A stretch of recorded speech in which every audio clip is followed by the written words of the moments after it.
ఆత్మలో బలహీనుడైన సౌలు మీరు గమనిస్తే యుద్ధాన్ని చేయటానికి ఓడిపోయాడు. ఆత్మలో బలం కలిగిన దావీదు ఎంత పెద్ద సమస్య అయినా, శత్రువు అయినా సమస్య చిన్నదిగా చూడటానికి అతన్ని దేవుడు బలమైన పాత్రగా వాడుకున్నాడు.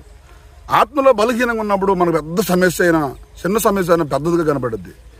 ఆత్మలో బలముగా ఉన్నప్పుడు చిన్న సమస్య అయినా పెద్ద సమస్య అయినా బలహీనంగానే కనపడుద్ది.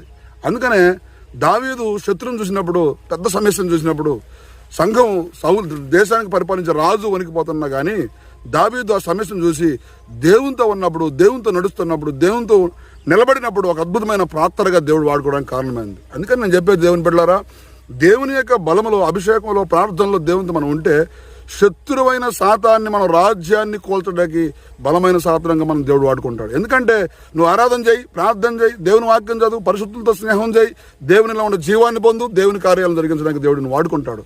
సమస్య ఎంత పెద్ద నో ప్రాబ్లం, దేవుడు చాలా పెద్దోడు. మన సమస్య కంటే పెద్దోడు దేవుడు.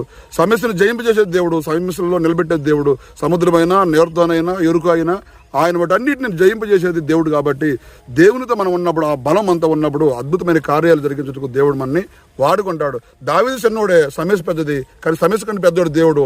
అందుకని అద్భుతమైన కార్యాలు దేవుడు దావీదు పక్షం చేశాడు.